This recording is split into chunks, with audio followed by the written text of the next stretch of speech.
Hello friends, आज हम 10th class की बुक फर्स्ट फ्लाइट के चैप्टर 7 ग्लिम्पसेस ऑफ इंडिया का पार्ट सी यानी कि पार्ट 3 करेंगे, जिसका नाम है tea from Assam, written by Arup Kumar Dutta. Arup Kumar Dutta was an Indian writer. He is from Assam, Guwahati. Assam की कैपिटल क्या है? गुवाहाटी। तो अरूप कुमार दत्ता गुवाहाटी से हैं, एक नॉवलिस्ट हैं, जर्नलिस्ट हैं और एक राइटर हैं। इन्होंने 16 बुक्स लिखी हैं अडल्ट्स के लिए और 17 एडवेंचर नॉवेल्स लिखे हैं यंग पीपल के लिए। इस चैप्टर में इन्होंने आसाम में पैदा होने वाली, ग्रो होने वाली टी, चाय के बारे में बताया है कि वहाँ पर टी प्लांटेशन है, चाय के बहुत बड़े बड़े बागान हैं। और कैसे बताया है? इस कहानी में दो कैरेक्टर हैं, एक प्रांजल और एक राजवीर। प्रांजल और राजवीर दोनों दिल्ली में पढ़ते हैं और प्रांजल आसाम से है। प्रांजल के फादर आसाम में एक टी गार्डन के मैनेजर हैं। और कौन से आसाम में? अपर आसाम में। वहाँ पर जो नीचे का एरिया है आसाम का, उसको लोअर आसाम, और जो ऊपर का एरिया है उसको अपर आसाम कहते हैं। तो अपर आसाम में एक मैनेजर हैं और गर्मियों की छुट्टियों में, समर वैकेशन में, प्रांजल ने राजवीर को अपने घर इनवाइट किया है। अब समर वैकेशन आ गई है। अपने दिल्ली के स्कूल से राजवीर और प्रांजल आसाम के लिए निकल पड़ते हैं। ट्रेन में बैठे हैं। ट्रेन में आपको बहुत सारे वेंडर्स मिल जाएंगे, फेरी वाले मिल जाएंगे, जो आपको डिफरेंट टाइप्स ऑफ थिंग्स बेचते हैं। और तभी एक वेंडर आता है, चाय गरम, गरम चाय, और वह वेंडर प्रांजल और राजवीर के पास भी आता है और कहता है, साहब चाय गरम। साहब यानी कि श्रीमान, किसी को रिस्पेक्ट देने वाला वर्ड। तो वेंडर इनको साहब कह के संबोधित करता है और इनको चाय के लिए पूछता है। प्रांजल कहता है, give us 2 cup of tea, 2 cup दे दो हमें। और ये उस चाय को पीने लगते हैं जिसमें से स्टीम, भाप निकल रही होती है। और इसको हॉट लिक्विड बोला है, हॉट लिक्विड, गर्म तो होती ही है। सो दे स्टार्टेड सिपिंग टी। और ऑलमोस्ट हर कोई, लगभग बहुत ज़्यादा लोग ट्रेन में बैठे हुए चाय पी रहे होते हैं। तभी राजवीर प्रांजल को एक फैक्ट बताता है चाय के बारे में, एक बात बताता है कि do you know, in the whole world 80 crore cups of T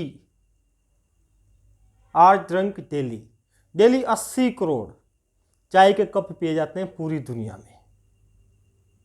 और इसके जवाब में प्रांजल कहता है कि T is really very popular. Train station पर खड़ी थी, लोग चाय पी रहे थे और प्रांजल ने भी बता दिया था कि जो टी है वो बहुत पॉपुलर है। अब ट्रेन स्टार्ट हो जाती है, ट्रेन चल पड़ती है।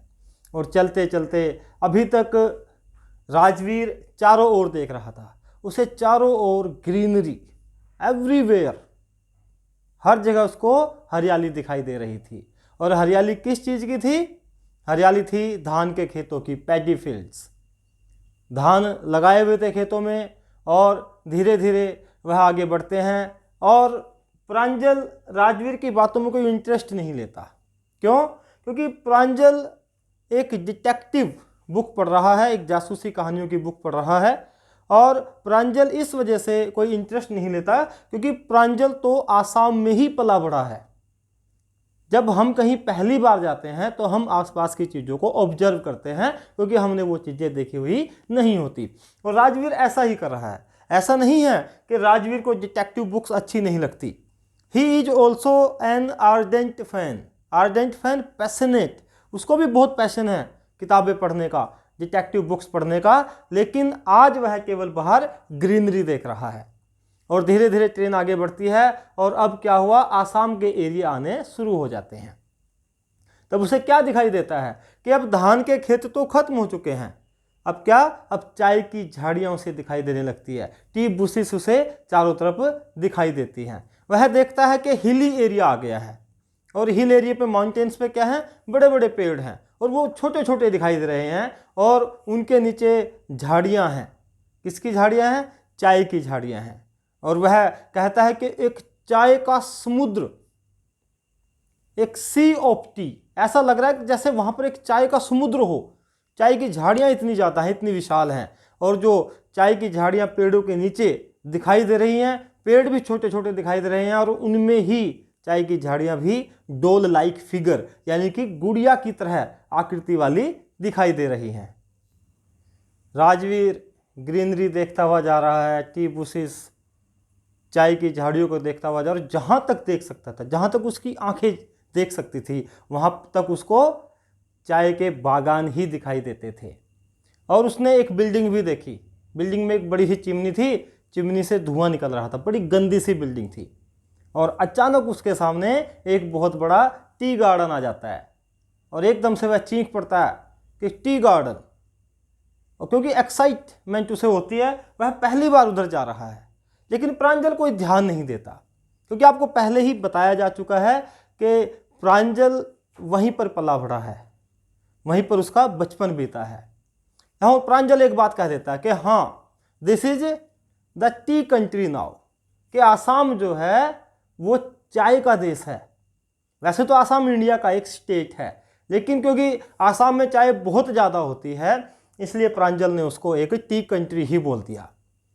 और राजवीर को यह भी कहा कि जो आसाम है वहाँ पर चाय के बहुत बड़े बड़े प्लांट हैं, and Assam has the largest plantation of tea gardens, कि चाय के जो गार्डन है, चाय के जो बागान हैं, वो दुनिया में सबसे बड़े यहाँ पर प्लांटेशन आपको मिल जाएंगे।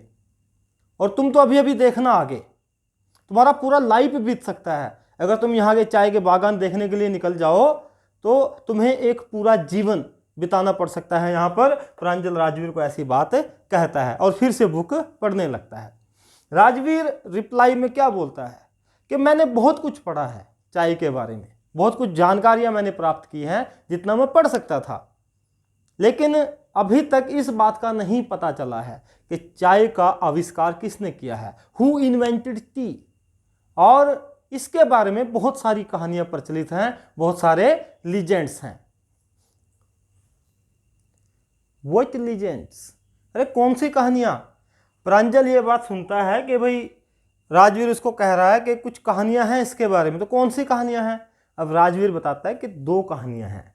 There are 2 legends about tea invention. चाय के आविष्कार के बारे में 2 कहानियां। कौन सी? एक तो चाइनीज लीजेंड है और दूसरा इंडियन लीजेंड है। तो चाइनीज और इंडियन लीजेंड्स क्या हैं? पहले बात करते हैं चाइनीज लीजेंड की, कि चाइनीज लीजेंड क्या है। राजवीर बताता है कि एक चाइनीज एम्परर था, and he always used to drink boiled water. हमेशा गर्म पानी पीता था, उबाल करके पानी को पीता था। और एक बार क्या था कि जब एक पॉट में, एक बर्तन में पानी गर्म हो रहा था, बॉयल हो रहा था, तो उसके नीचे कुछ टहनियाँ थी और उन टहनियों पर कुछ पत्ते लगे हुए थे, और उन टहनियों के कुछ पत्ते, leaves of those twigs fail into the pot, उस बर्तन में गिर गए। और जब पानी उबला, एम्परर ने पानी पिया, तो पानी कैसा हो गया? बड़ा डिलीशियस हो गया, बड़ा जायकेदार हो गया।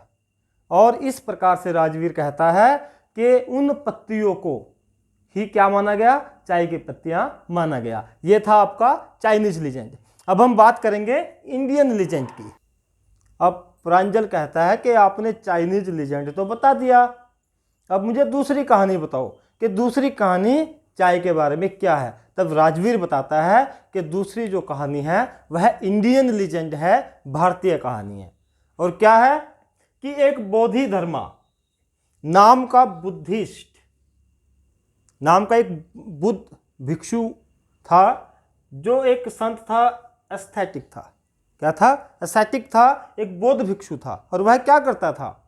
वह मेडिटेशन करता था, और मेडिटेशन करने के दौरान उसको नींद आ जाती थी। नींद आने का कारण है हमारी आईलिड्स, जो हमारी ये आईलिड्स हैं, जब हम क्लोज करते हैं, जो हमारी आंखों को बंद करती है, तो नींद आने का मुख्य कारण ये होती हैं। अब बोधि धर्मा एस्थेटिक ने क्या किया?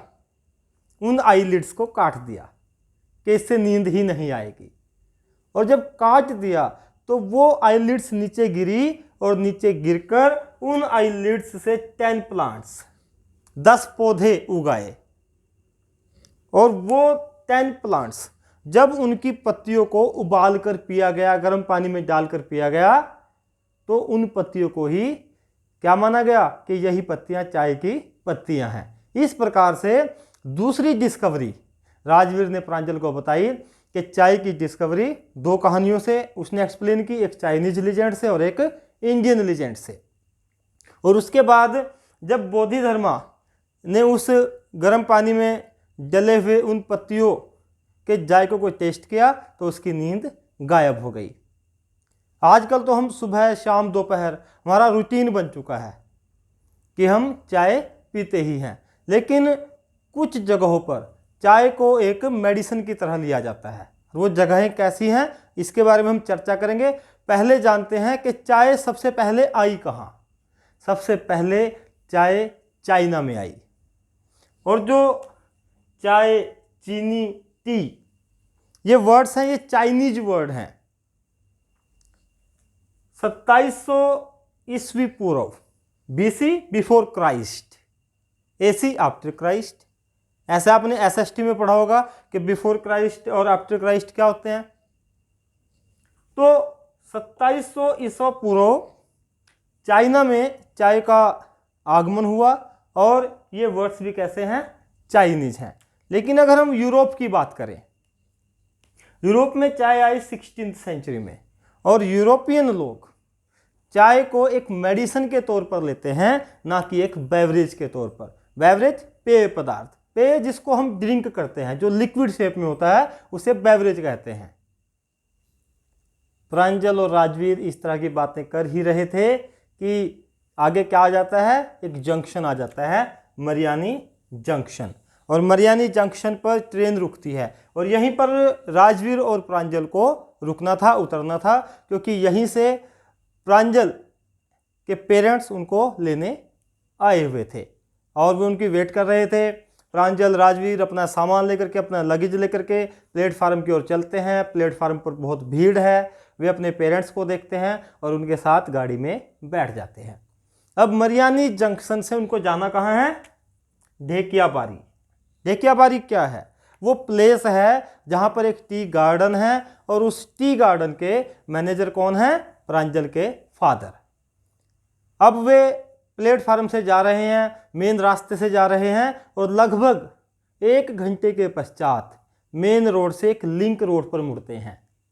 लिंक रोड पर यानी कि ढेकियाबारी के रोड पर मुड़ जाते हैं, और रास्ते में एक कैटल ब्रिज को पार करते हैं। कैटल ब्रिज क्या है, उसके अंदर एंटर करते हैं। कैटल ब्रिज है पशुओं को रोकने का एक स्थान, कि वहाँ पर पशुओं को रोका जाता होगा, आगे जाने से एक रुकावट, बाधा पैदा की जाती होगी, तो वे वहाँ से मुड़ जाते हैं। और इस प्रकार से वे पहुँच जाते हैं कहाँ पर, ढेकियाबारी टी एस्टेट में वो पहुँच जाते हैं, चाय के बागान में आ जाते हैं। इसके बाद वे एक ऐसे ग्रेवल रोड पर आ जाते हैं। ग्रेवल रोड क्या होता है, कंकर पत्थर से बना हुआ रोड, कंकरीला यानी कि पथरीला थोड़ा सा रास्ता, वहाँ पर वे आ जाते हैं। और तभी जो प्रांजल के फादर हैं वो अपनी गाड़ी को थोड़ा स्लो करते हैं। स्लो क्यों करते हैं, क्योंकि सामने से एक ट्रैक्टर आ रहा था, पीछे एक ट्रेलर उसमें जुड़ा हुआ था। ट्रेलर जिसको हम ट्रॉली बोलते हैं, वो जुड़ा हुआ था, और उस ट्रेलर में चाय की पत्तियां लदी हुई थी, ताकि वो लोड वाला ट्रैक्टर था तो उसको रास्ता देने के लिए प्रांजल के फादर अपनी गाड़ी की स्पीड को थोड़ा स्लो करते हैं। इसी दौरान राजवीर क्या देखता है कि दोनों तरफ चाय की झाड़ियां हैं और उनकी हाइट एक जैसी है, सबको काट छांट कर उनकी कटिंग करके एक जैसा बनाया हुआ है। वह दूसरी बात यह भी देखता है कि वहाँ पर काफ़ी सारी महिलाएं ग्रुप में हैं, उनकी बैक पे, कमर पे बास्केट हैं, बैम्बू की बनी हुई, बांस की बनी हुई, और उन्होंने प्लास्टिक के एप्रन पहने हुए हैं। और वे क्या कर रही हैं, जो पत्तियां चाय की स्प्राउट हो गई हैं, खिल चुकी हैं, यानी कि जो पूरी तरह से तैयार हैं, उनको प्लक कर रही हैं, उनको तोड़ करके उस बास्केट में डाल रही हैं। और ये देख करके राजवीर मिस्टर बरुआ से पूछता है। अब मिस्टर बरुआ कौन है?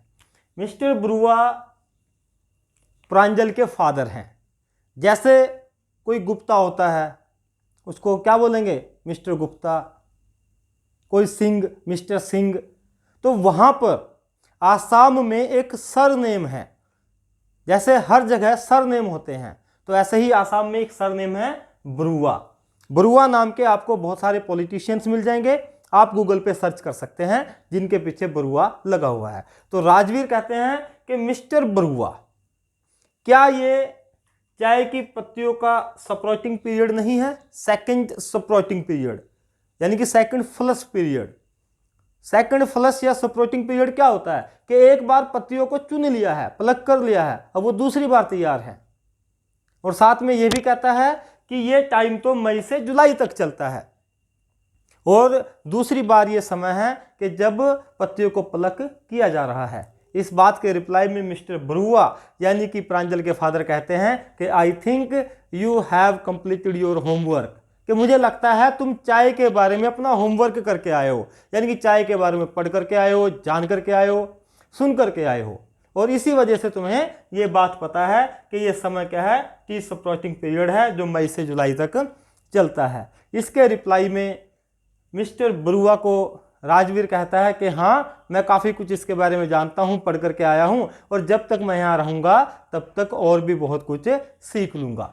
और इस प्रकार से ये कहानी समाप्त हो जाती है। तो इसमें हमने क्या देखा कि चाय की डिस्कवरी कैसे हुई, कौन कौन सी दो लीजेंड्स हैं, कौन कौन दो फ्रेंड हैं, कैसे वो दिल्ली में पढ़ते हैं, दिल्ली के स्कूल में, और वहाँ से कहाँ पर पहुँचे, आसाम जा रहे हैं। आसाम में एक प्लेस है ढेकियाबेरी, वहाँ पर ढेकियाबारी, वहाँ पर वो जाते हैं क्योंकि वहाँ पर प्रांजल के फादर एक मैनेजर हैं टी गार्डन के।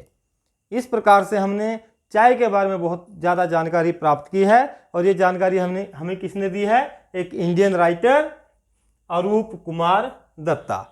अगर आप गूगल पे सर्च करेंगे तो कहीं कहीं इसके नाम में DUTTA है, लेकिन आपकी बुक में जो दत्ता दिया हुआ है वो DATTA है, इसलिए कंफ्यूज होने की कोई ज़रूरत नहीं है। आई होप आपको पूरी स्टोरी समझ में आ गई होगी।